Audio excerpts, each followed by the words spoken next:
साडा कुत्ता कुत्ता, तोड़ा कुत्ता टॉमी, कितनी गलत बात है। हमारी कोई फीलिंग्स नहीं है, हम फॉरेनर्स है तो क्या हो गया, हमारी कोई फीलिंग्स नहीं है। तो चलो अब देखते हैं सेक्शन 48 के कुछ प्रोवाइजोज। जी हां, सेक्शन 48 के प्रोवाइजोज में कुछ इंपॉर्टेंट एलिमेंट्स हैं कैपिटल गेन्स की कंप्यूटेशन के लिए, वो अब हम एक्सप्लोर करने जा रहे हैं। सर सबसे पहले ये बता दीजिए प्रोवाइजो क्या होता है। भाई मैंने इनिशियल क्लासेस में डिस्कस किया था, प्रोवाइजो मींस एक्सेप्शन। तो जो सेक्शन 48 कह रहा है, जो कंप्यूटेशन मैकेनिज्म सेक्शन 48 ने बताया है, जो डिटेल सेक्शन 48 ने दी है, जिस तरह का कंप्यूटेशन सेक्शन 48 ने बताया है, उन डिटेल्स को हटकर, उन डिटेल्स से परे हम लोग कुछ और तरह से कंप्यूटेशन करेंगे, जो कि सेक्शन 48 के प्रोवाइजो में कुछ चुनिंदा केसेस में, कुछ स्पेसिफिक केसेस में बताया गया है।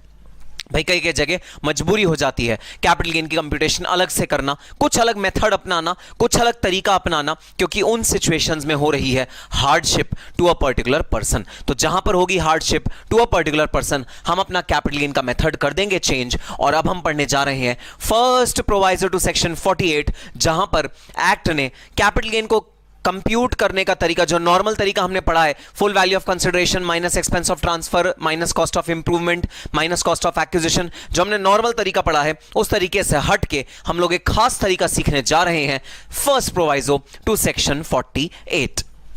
ठीक है सर, बात समझ में आ गई। सो भाई एक मिस्टर जोसेफ हैं, जो कि हैं यूएस के रेजिडेंट।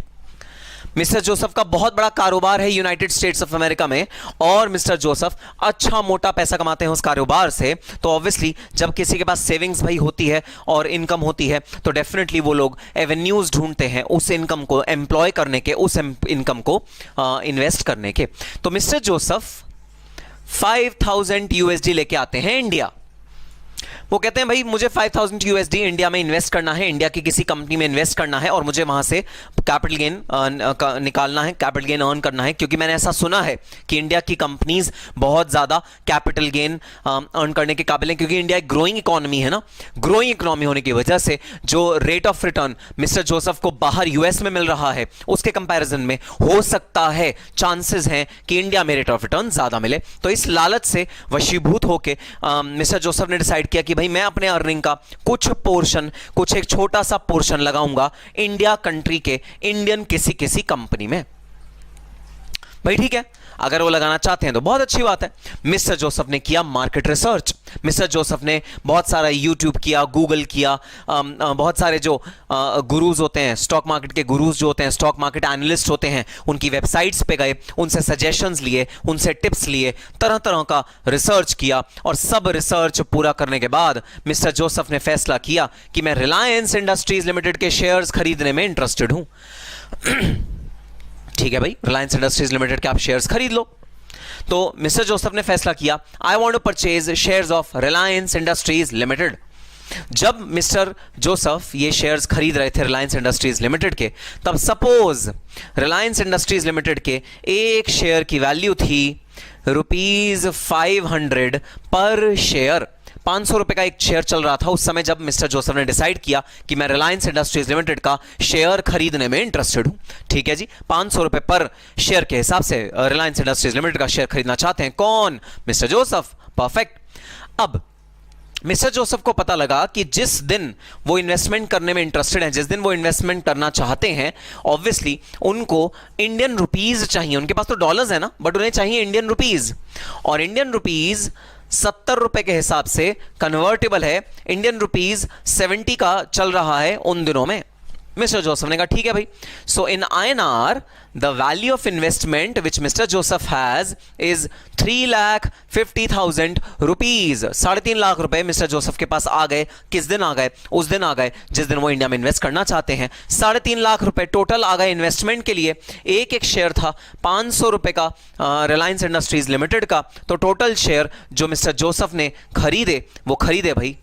इस कंपनी के फंडामेंटल्स बहुत ज्यादा स्ट्रांग है, स्ट्रेंथ है इस कंपनी में, तो मिस्टर जोसेफ बहुत ज्यादा खुश हैं। 700 शेयर्स खरीद के, किस कंपनी के? रिलायंस इंडस्ट्रीज लिमिटेड के 700 शेयर्स खरीद लिए। किसने? मिस्टर जोसेफ ने।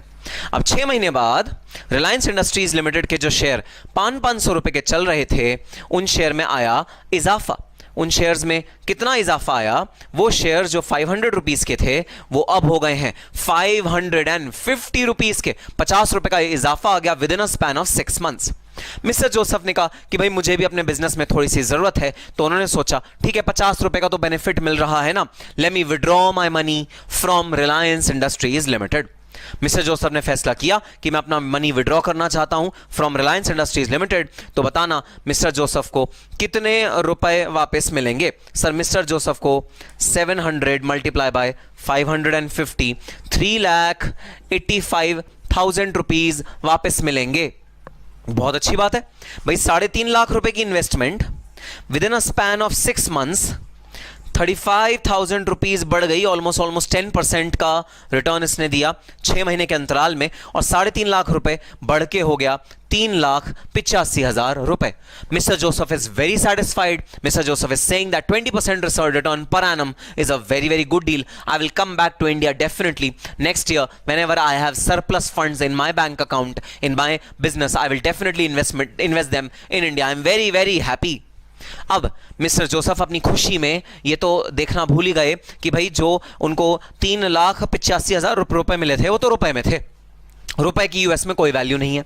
अगर वो यूएस में अपने बिजनेस में इन्वेस्ट करना चाहते हैं इस वाले पैसे को, तो ये पैसे उनको कन्वर्ट करने पड़ेंगे यूएस डॉलर्स में, और यूएस डॉलर्स में कन्वर्ट करने के बाद वो यूएस लेके जाएंगे तो फायदा मिस्टर जोसेफ का, अदरवाइज कोई फायदा नहीं मिस्टर जोसेफ का। मिस्टर जोसेफ ने कहा okay let me convert this Indian currency into my own currency. My own currency is US dollars. When I purchase this currency, जब ये करेंसी परचेज करी गई थी तब ये 70 रुपए की थी, लेकिन अब 6 महीने बाद एकदम से इंक्रीज हुई भाई करेंसी। और आपको पता है यूएस डॉलर्स तो पिछले कई सालों से बहुत तेजी से बढ़ रहे हैं, बढ़ते बढ़ते वो करेंसी आज की डेट में जब मिस्टर जोसेफ सेल कर रहे थे रिलायंस इंडस्ट्रीज लिमिटेड के शेयर, तब वो हो गई 90 रुपए प्रति शेयर।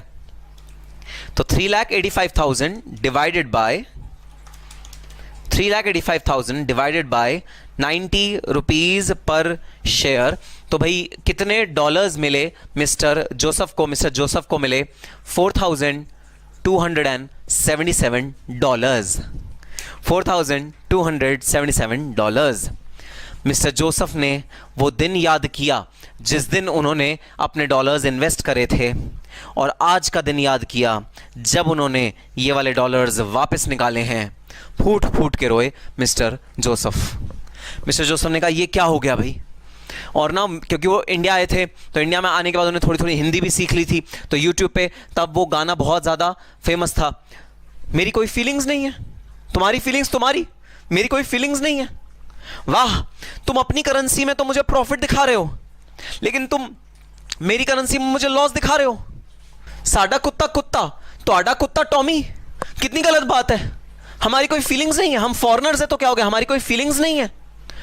तुम हमारी करेंसी में तो लॉस दिखा रहे हो, देखो हमारी करेंसी में लॉस, यूएस डॉलर्स में तो आ गया लॉस, और जब इंडियन करेंसी की बात करें तो वहां पर है प्रॉफिट। 3.5 लाख रुपए से 3,85,000 रुपए हो गया प्रॉफिट। 10% 6 महीने में प्रॉफिट, मतलब साल का 20% का return, which is not a bad deal at all. तो अपनी रिटर्न में, अपने करेंसी में तुम दिखा रहे हो प्रॉफिट, मेरी करेंसी में तुम दिखा रहे हो लॉस। वाह, शाबाश। And to top it all, ये कहते हैं सोने पे सुहागा, या अगर नेगेटिव सेंस में कहें तो एक तो करेला, दूजा नीम चढ़ा। इनकम टैक्स डिपार्टमेंट आ गया, income tax department. Income tax department भाई क्या बोल रहा है मिस्टर जोसेफ को? Income tax department Mister Joseph को बोल रहा है, hello Mister Joseph, how are you doing? Mister Joseph saying we are not, I am not doing fine because in Indian currency I'm showing a in income, but in foreign currency I'm showing a loss. I don't know what to do. Income tax department कहता है we'll tell you what to do. कोई tension ही नहीं, हम बताते हैं जी। Mister Joseph, आपको full value of consideration minus cost of acquisition पे short term capital gain के हिसाब से टैक्स देना पड़ेगा। आपको full value of consideration 3,85,000 minus cost of acquisition 3,50,000 रुपए माइनस करके आया 35,000, इस पे शॉर्ट टर्म कैपिटल गेन देना पड़ेगा। हम बताते हैं, हमसे सुनो क्या करना है आपको। अब की बार तो भाई साहब मतलब हद हो गई। मिस्टर जोसेफ ने अपना बाल नोच लिए, कहते हैं एक तो मुझे यूएस डॉलर्स में, बार बार देखो, बार बार वो इससे इन फिगर्स को कंपेयर कर रहे हैं। वो कह रहे हैं एक तो यूएस डॉलर्स में तुमने मुझे नुकसान करा दिया इतना बड़ा, on the top of it तुम मुझे बोल रहे हो कि मैं शॉर्ट टर्म कैपिटल गेन भी पे करूंगा 35,000 रुपए पे इंडिया में। क्या हो रहा है मेरे साथ? आज के बाद मैं कभी इंडिया में नहीं आऊंगा, कभी इंडिया में मैं इन्वेस्ट नहीं करूंगा, मैं कभी भी इंडिया के लोगों पे ट्रस्ट नहीं करूंगा, क्योंकि मेरे साथ धोखा हो रहा है। धोखा इंडियन करेंसी में तुम दिखाते हो प्रॉफिट, फॉरेन करेंसी में कन्वर्ट करते करते वो हो जाता है लॉस। मुझे नहीं पता क्या चल रहा है, लेकिन ये कुछ तो कुछ गलत चल रहा है इंडिया में। आप लोग बता दो कहां प्रॉब्लम है, कहां गलती है, कहां गड़बड़ हुई? गड़बड़ यहां हुई कि जो यूएस डॉलर्स 70 रुपए के रेट पे उस समय बिक रहा था जब ये इन्वेस्टमेंट हुई थी, वो अब इन्फ्लेट होके 90 रुपए हो गया है। इसीलिए जो हमारा प्रॉफिट था वो भी लॉस में कन्वर्ट हो गया है, अगर हम उसे फॉरेन करेंसी में कन्वर्ट कर दें तो। And over and above it, उसके ऊपर इनकम टैक्स डिपार्टमेंट आईएनआर में टैक्स मांग रहा है, इंडियन रुपीज में टैक्स मान रहा है। वो अगर ये बोल दे, अगर सपोज फर्ज करो इनकम टैक्स एक्ट ये बोल दे कि भाई आईएनआर में तुम कंप्यूट मत करो, डॉलर्स में कंप्यूट करो, तो यहां शॉर्ट टर्म कैपिटल गेन आने के बजाय शॉर्ट टर्म कैपिटल लॉस आएगा और फॉरेन नेशनल को एक भी रुपए का टैक्स नहीं पे करना पड़ेगा। तो बताओ भाई, थोड़ी सी दया दे दो, थोड़ी से तरस खा लो फॉरेन नेशनल्स पे, वरना वो इंडिया में आना बंद कर देंगे, वो इन्वेस्टमेंट करना बंद कर देंगे इंडियन कंपनीज में, इंडियन शेयर्स में, इंडियन सिक्योरिटीज में। अगर तुमने थोड़ा सा तरस नहीं खाया तो ना केवल तुम फॉरेनर्स पे तरस खा रहे हो, बल्कि तुम अपने आप पे भी तरस खा रहे हो। अगर तुम चाहते हो कि फॉरेनर्स बराबर इंडिया में आए, इंडिया में इन्वेस्ट करें अपना पैसा, इंडियन कंपनीज के शेयर्स खरीदें और उनको इंडिया से कुछ लाभ हो, लाभ लेके वो वापस जाएं, तो कुछ ऐसा जुगाड़ कर दो, कुछ ऐसा ट्रीटमेंट ले आओ कैपिटल गेन के चैप्टर में, कैपिटल गेन के सेक्शन में, जो ये बोलता हो कि अगर फॉरेन करेंसी में इन्वेस्टमेंट हुई है इंडिया में, अगर फॉरेन करेंसी में इन्वेस्टमेंट हुई है इंडिया में, तो जो कैपिटल गेन कंप्यूट होगा वो आईएनआर में नहीं, वो फॉरेन करेंसी में कंप्यूट होगा। और फॉरेन करेंसी में जो भी कैपिटल गेन या लॉस आएगा वो उन दोनों में से कैपिटल गेन या लॉस निकाल के फिर आप इंडियन रुपी में कन्वर्ट कर लेना और तब टैक्स ले लेना, अगर बने तो। यहां तो बनेगा ही नहीं।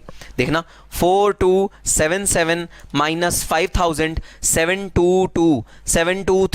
723 का कैपिटल लॉस आ जाएगा, $723 का कैपिटल लॉस आ जाएगा। अब तुम इस कैपिटल लॉस को 90 चाहे 70 चाहे किसी भी रेट पे जरा इंडियन रुपी में कन्वर्ट कर लेना, वो कैपिटल लॉस ही रहेगा।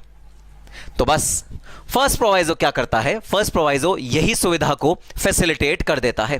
क्या सुविधा? सुविधा ये कि अगर कोई फॉरेन रेजिडेंट ने, नॉन रेजिडेंट ने इंडिया में पैसे इन्वेस्ट करे, इंडिया की कंपनी में पैसे इन्वेस्ट करे और शेयर्स खरीदे उससे, तो जो शेयर्स पे कैपिटल गेन या लॉस बनेगा, जब वो बंदा इन शेयर्स को सेल करेगा तब जो कैपिटल लॉस या गेन बनेगा वो आप इंडियन रुपी में कंप्यूट करने की बजाय आप फॉरेन करेंसी में ही कंप्यूट करो, क्योंकि हम ये देखना चाहते हैं कि भाई फॉरेन जो रेजिडेंट है, जो नेशनल है, उसके हाथ में कितना कैपिटल गेन या लॉस बना, हम ये चीज देखना चाहते हैं। और ये चीज देखने के लिए हमको जो कंप्यूटेशन करनी पड़ेगी वो कंप्यूटेशन भाई फॉरेन करेंसी में ही करनी पड़ेगी, क्योंकि अल्टीमेटली उसको इससे फर्क नहीं पड़ता इंडियन रुपीज में क्या प्रॉफिट हुआ, क्या लॉस हुआ, उसको इससे फर्क नहीं पड़ता। उसको तो इस चीज से फर्क पड़ता है उसके हाथ में कितने पैसे आए, उसके हाथ में कितना कैपिटल गेन हुआ, उसके हाथ में कितना कैपिटल लॉस हुआ। This is the difference which is impacting the foreign nationals. So to facilitate, to remove the hardship which is caused to the foreign nationals because of increase or decrease in foreign currency rates, capital gains arising out of increase or decrease in foreign currency rates, first proviso to section 48 has been inserted, which will tell you a different way of computing capital gains, which will tell you an absolutely different method of computing capital gains. आओ देखते हैं क्या है वो method. तो सबसे पहले किन लोगों पे लगेगा भाई ये फर्स्ट प्रोवाइजो? ये सिर्फ और सिर्फ लगेगा नॉन रेजिडेंट्स पे, ये रेजिडेंट्स पे नहीं लगेगा। ये पैसा लगेगा, ये प्रोवाइजो लगेगा नॉन रेजिडेंट्स पे। सेकेंडली, ये किस टाइप के एसेट्स पे लगेगा? यह है असेसी, किस टाइप के असेसी पे लगेगा? फिर किस टाइप के एसेट्स पे लगेगा? एसेट्स हैं भाई शेयर्स और debentures of N Indian company. तो सर अगर मिस्टर जोसेफ ने खरीदी होती प्रॉपर्टी, खरीदी होती कार, खरीदी होता कुछ भी और कैपिटल एसेट इंडिया में, तो क्या ये वाला प्रोवाइजो नहीं लगेगा? नहीं भाई नहीं लगेगा, बिल्कुल भी नहीं लगेगा। ये सिर्फ और सिर्फ लगता है शेयर्स पे, क्योंकि हम मोटिवेट करना चाहते हैं फॉरेन नेशनल्स को कि वो आए इंडिया में और इंडिया के कंपनीज में इन्वेस्ट करें, शेयर्स या डिबेंचर्स खरीदें। तो shares and debentures of Indian company पे ही ये प्रोवाइजो एप्लीकेबल है, क्योंकि बेनिफिट है ना भाई, ये बहुत बड़ा बेनिफिट है जो फर्स्ट प्रोवाइजो को के थ्रू दिया जा रहा है। बेनिफिट टू नॉन रेजिडेंट्स को बहुत बड़ा बेनिफिट दिया जा रहा है। और एक और खास बात कि जो भाई इन्वेस्टमेंट होनी चाहिए वो फॉरेन करेंसी में ही होनी चाहिए। कई बार क्या होता है, कई बार फॉरेन रेजिडेंट्स होते हैं, फॉरेन नेशनल्स होते हैं, उनके बैंक अकाउंट्स होते हैं इंडिया में आईएनआर में, करेंसी आईएनआर। तो अगर तब वो अपने आईएनआर वाले बैंक अकाउंट से शेयर्स खरीदते हैं तो ये बेनिफिट नहीं मिलेगा भाई। अगर वो फॉरेन करेंसी में शेयर्स खरीदते हैं तो ही ये बेनिफिट मिलेगा। अगर उनका इंडिया में एक अकाउंट है जो आईएनआर अकाउंट है जहां इंडियन रुपीस पड़े हैं, अगर ऐसा सिचुएशन है तो ये बेनिफिट फर्स्ट प्रोवाइजो का नहीं मिलेगा। तो 3 प्राइम कंडीशंस जो चाहिए इस वाले फर्स्ट प्रोवाइजो को अप्लाई करने के लिए वो हैं, the person the assessee should be a non resident, assets should be shares and debentures which is prevalent in India in an Indian company, and third is that the currency in which purchase is made should be a foreign currency. Then 2 और खास चीजें, 2 और खास features, तो इनको मैं बोलूंगा भाई प्राइमरी फीचर्स, इनको मैं बोलूंगा सेकेंडरी फीचर्स। 2 और फीचर्स जो खास हैं, नो इंडेक्सेशन बेनिफिट। तो हमने पढ़ा है इंडेक्सेशन क्या होता है। Indexation means cost of inflation की इंक्रीज होने की वजह से हम कॉस्ट ऑफ एक्विजिशन को भी इंक्रीज करते हैं to the tune of inflation rate which is prevalent in that particular year since the time the asset is purchase till the time the asset is actually sold. तो ये जो time period होता है इसमें जितना भी इन्फ्लेशन का effect होता है उसकी वजह से हम इंडेक्सेशन बेनिफिट देते हैं। सो ऐसी ट्रांजैक्शन में जहां पर बेनिफिट लिया जा रहा है फर्स्ट प्रोवाइजो टू सेक्शन 48 का, मतलब जहां पर फॉरेन करेंसी में शेयर्स या डिवेंचर्स खरीदे जा रहे हैं, वहां पर भाई इंडेक्सेशन का बेनिफिट नहीं मिलेगा। अब देखो कायदे की बात, मैंने जो एग्जांपल लिया था शॉर्ट टर्म कैपिटल गेन का लिया था, वहां तो वैसे भी नहीं मिलता। शॉर्ट टर्म कैपिटल गेन में तो वैसे भी इंडेक्सेशन का बेनिफिट नहीं मिलता। इंडेक्सेशन का बेनिफिट वहां मिलेगा जहां लॉन्ग टर्म कैपिटल गेन होगा, मतलब अगर आपके 5 साल 6 साल 10 साल पुराने शेयर्स हैं जो आप बेच रहे हो और आप फॉरेन नेशनल हो, तो फिर वहां पर लॉन्ग टर्म कैपिटल गेन आ जाता है। उस सिचुएशन में भी आप बेनिफिट नहीं ले पाओगे इंडेक्सेशन का। इंडेक्सेशन का बेनिफिट नहीं मिल सकता उन लोगों को जो फर्स्ट प्रोवाइजो का बेनिफिट दे रहे हैं। तो भाई देखो बड़ी सिंपल सी बात है, इनकम टैक्स एक्ट कहता है कि अगर हम सारे बेनिफिट्स दे देंगे इकट्ठे किसी को भी एक साथ, तो भाई बहुत बड़ा लॉस हो जाएगा इंडियन रेवेन्यू का। तो इसलिए हम सिलेक्टिव बेसिस पे बेनिफिट्स देंगे। आप डिसाइड कर लो आपको कौन सा वाला बेनिफिट चाहिए। अगर आप फर्स्ट प्रोवाइजो का बेनिफिट लोगे तो सेकंड प्रोवाइजो का बेनिफिट आपको नहीं मिलेगा। अगर आप फर्स्ट प्रोवाइजो का बेनिफिट नहीं लेते तो सेकंड प्रोवाइजो का बेनिफिट आपको मिल जाएगा। सेकंड प्रोवाइजो क्या है? सेकंड प्रोवाइजो हम ऑलरेडी पढ़ चुके हैं। सेकंड प्रोवाइजो है भाई इंडेक्सेशन का, जहां पर बेनिफिट दिया जाता है। तो इंडेक्सेशन का बेनिफिट नहीं मिलेगा उस केस में जहां पर भी फर्स्ट प्रोवाइजो अप्लाई करता है, मतलब इंडेक्सेशन का बेनिफिट हम आपको नहीं देंगे उस केस में जहां फर्स्ट प्रोवाइजो अप्लाई करता है। और एक और बेनिफिट नहीं देंगे, no benefit under section 112A। भाई 112A क्या कहेगा मैं आपको पहले से बताता हूं, अभी हमने पढ़ा नहीं है, आगे के लेक्चर्स में हम पढ़ेंगे। 112A कहेगा अगर आप STT paid securities, STT paid shares and debentures में खरीदते हो या बेचते हो, उस पर कैपिटल गेन अराइज होता है, तो उस सिचुएशन में हमारा जो कैपिटल गेन होगा और अगर वो लॉन्ग टर्म है तो उस पर हम डिस्काउंटेड टैक्स रेट अप्लाई करेंगे। टैक्स रेट का बेनिफिट मिलेगा। टैक्स रेट हम कम अप्लाई करेंगे उन वाली सर्टन ट्रांजैक्शंस पे जो होंगी STT paid, securities transaction tax, जिन पे पे कर दिया होगा उन पे हम beneficial rate of tax apply करेंगे। हम पूरा टैक्स का रेट नहीं लगाएंगे, कम रेट लगाएंगे हम टैक्स का। यह है थर्ड प्रोवाइजो टू सेक्शन 48। अब third proviso is definitely not applicable on the cases where first proviso is applicable. Again वही बात, सारे बेनिफिट तुम्हें नहीं देंगे, चूज कर लो कौन सा वाला बेनिफिट चाहिए। तो थर्ड प्रोवाइजो कहेगा कि भाई अगर आप ये वाला बेनिफिट लोगे फर्स्ट प्रोवाइजो वाला, मतलब आप कंप्यूटेशन अपनी फॉरेन करेंसी में करोगे और वहां से बेनिफिट उठाओगे, तो फिर हम आपको 112A वाला बेनिफिट नहीं देंगे। सिमिलरली थर्ड प्रोवाइजो ये भी कहेगा जहां पर इंडेक्सेशन का बेनिफिट मिल गया, जहां पर इंडेक्सेशन का बेनिफिट मिल गया वहां पर 112A का भी बेनिफिट नहीं दिया जाएगा। सो सेकंड प्रोवाइजो और थर्ड प्रोवाइजो का बेनिफिट आपको नहीं मिलेगा अगर आपने फर्स्ट प्रोवाइजो का बेनिफिट ले लिया तो। थोड़ी सी देर में सेकंड प्रोवाइजो और थर्ड प्रोवाइजो भी मैं आपको पढ़ के दिखाऊंगा और उनके भी हम कॉन्सेप्ट को क्लियरली देखेंगे।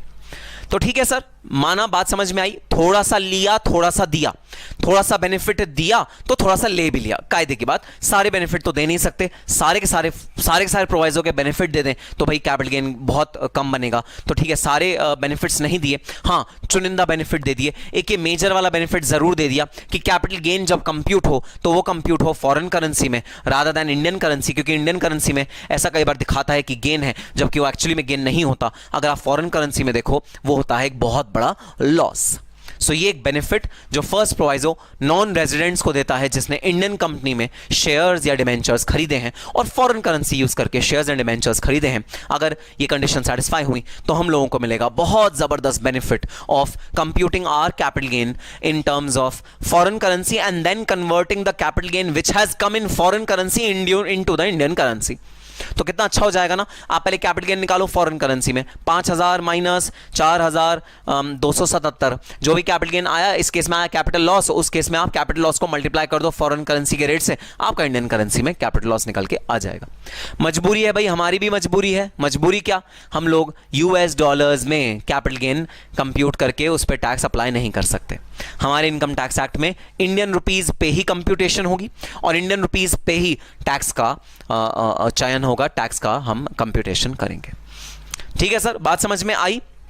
तो अब जरा समझना एक्चुअली में कैपिटल गेन कंप्यूट कैसे होगा। वैसे तो मैंने तुम्हें बता दिया, आइडिया एक ब्रीफ सा आइडिया दे दिया कि हम कैपिटल गेन फॉरेन करेंसी में कन्वर्ट करके कंप्यूट करेंगे, इंडियन रुपीस में नहीं कन्वर्ट करेंगे। बट आओ अब एग्जैक्टली देख लेते हैं और फॉर्मूला देख लेते हैं और इसको प्रॉपरली अपने रजिस्टर में भी कॉपी करना, किस तरह हम कंप्यूट करेंगे capital gain in case of first provisos applicability. जहां पर फर्स्ट प्रोवाइजो अप्लाई होगा वहां पर कैसे कैपिटल गेन कंप्यूट होगा। सो सबसे पहले full value of consideration. Full value of consideration पे आप फॉरेन एक्सचेंज का रेट लगाओगे। आप फॉरेन एक्सचेंज का कौन सा रेट लगाओगे ये भी बहुत ज्यादा इंपॉर्टेंट है। देखना है, मैंने दो वर्ड लिखे हैं, टीटीबीआर, टीटीएसआर।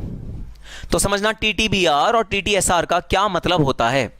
टीटीबीआर मतलब टेलीग्राफिक ट्रांसफर बाइंग रेट।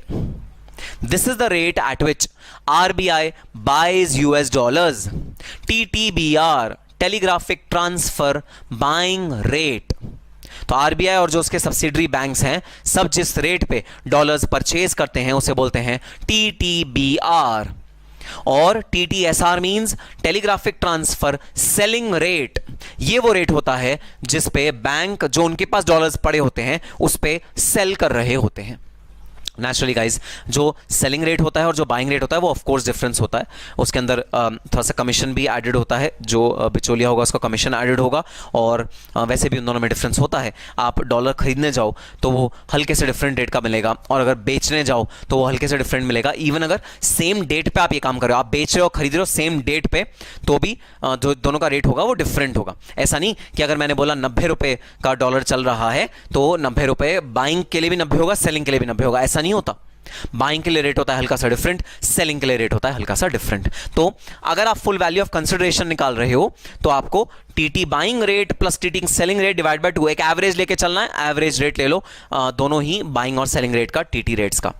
फिर ट्रांसफर एक्सपेंसेस, अगर कंसिडरेशन लेते हुए कुछ ट्रांसफर के एक्सपेंसेस हुए, आपने ट्रांसफर करते हुए कुछ एक्सपेंसेस लिए, उसको भी भाई टीटी बाइंग रेट और टीटी सेलिंग रेट का एवरेज ले लो, हाफ ले लो।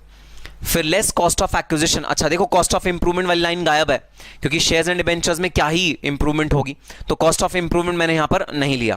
सो less cost of acquisition. Cost of acquisition का किस रेट पे कॉस्ट ऑफ एक्विजिशन कंप्यूट होगा? TT buying rate plus TT selling rate divide by 2। ये भी एवरेज ले लिया हमने बाइंग और सेलिंग रेट का, और मेरा कॉस्ट ऑफ एक्विजिशन भी निकल के आ गया। कैपिटल गेन निकल के आया फॉरेन करेंसी में, फॉरेन करेंसी में ही कैपिटल गेन निकल के आया, और यही आइडिया था हमें जो कैपिटल गेन निकालना है फॉरेन करेंसी में निकालना है, ताकि मिस्टर जोसेफ ठगा सा महसूस ना करें, ताकि वो हमसे ये ना कहें कि साडा कुत्ता कुत्ता तो आडा कुत्ता टॉमी। वाह, हमारी फीलिंग्स की कोई वैल्यू नहीं है, हमारे इमोशंस की कोई वैल्यू नहीं है क्या?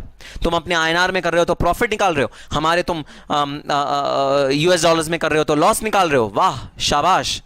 सो जो कैपिटल गेन आया वो उनके यूएस डॉलर्स में आया, वो अब देख लेंगे कैपिटल गेन है या कैपिटल लॉस है, उसके अकॉर्डिंग वो अपना कैपिटल गेन या लॉस फॉरेन करेंसी में यहां पर लिखेंगे।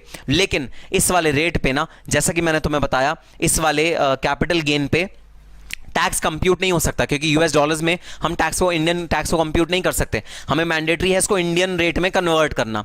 तो जो इंडियन करेंसी में हम इसको कन्वर्ट करेंगे, वो कन्वर्ट करेंगे टेलीग्राफिक ट्रांसफर बाइंग रेट जिस पे डॉलर्स खरीदे जाते हैं उस पे भाई हम कन्वर्ट करेंगे। तो यहां पर एवरेज था, जब हमने इसको कन्वर्ट किया कैपिटल गेन्स पे, तब हमने इसको बाइंग रेट पे कन्वर्ट किया। बाइंग रेट पे कन्वर्ट करने के बाद हमारा कैपिटल गेन आ गया इंडियन रुपीस पे। हाँ, और अब इस पे तुम लोग अपना टैक्स लगा दो, टैक्स का रेट लगा दो, अगर कुछ टैक्स बनता है तो ले लो मिस्टर जोसेफ से। अब एक और छोटी सी बात, छोटी नहीं बड़ी है, ध्यान देने वाली बात ये, सर जो फुल वैल्यू ऑफ कंसिडरेशन होता है, जो आज इनकर हुआ है, जो ट्रांसफर एक्सपेंसेस होते हैं जो आज इनकर हुए हैं, इन दोनों में सर हम वो वाला टीटीबीआर और टीटीएसआर लेते हैं जो as on date of transfer होता है। जिस दिन ट्रांसफर हुआ है उस दिन जो रेट चल रहा है हम वो लेते हैं। और यहां पर कैपिटल गेन जब कन्वर्ट हुआ, यहां पर भी हम वो वाला रेट लेते हैं जिस दिन ट्रांसफर हुआ उस दिन वाला रेट। और सर कॉस्ट ऑफ एक्विजिशन को कन्वर्ट करते हुए, कॉस्ट ऑफ एक्विजिशन तो हुआ होगा ना 15 साल पहले, 10 साल पहले, 12 साल पहले, जब भी ये शेयर्स खरीदे गए होंगे। कॉस्ट ऑफ एक्विजिशन को कन्वर्ट करते हुए हम लोग टीटीबीआर और टीटीएसआर का एवरेज लेते हैं on the date of acquisition. Acquisition जिस दिन हुई है उस रेट पे हम लोग टीटीबीआर और टीटीएसआर कैलकुलेट करते हैं इन case of cost of acquisition. तो ये भी बात ध्यान रखने वाली भाई कि कॉस्ट ऑफ एक्विजिशन जब कंप्यूट होगा तो वो एक्विजिशन डेट के रेट्स के हिसाब से कंप्यूट होगा। बाकी सारी जो लाइन आइटम्स है वो कंप्यूट होंगी as on date of transfer. जिस दिन ट्रांसफर हुआ है उसका रेट हम अप्लाई करेंगे। ठीक है सर, यहां तक की बात समझ में आ गई। सर बस एक छोटी सी चीज और बता दो, ऐसा क्यों सर कि जब कैपिटल गेन को कन्वर्ट किया जा रहा है इंडियन रुपी में तब हम यूज कर रहे हैं टीटी बाइंग रेट, बाकी सब में हम यूज कर रहे हैं एवरेज। भाई यहां पर भी एक बेनिफिट एक्सटेंड किया गया है नॉन रेजिडेंट्स को, फॉरेन नेशनल्स को। क्या है वो बेनिफिट?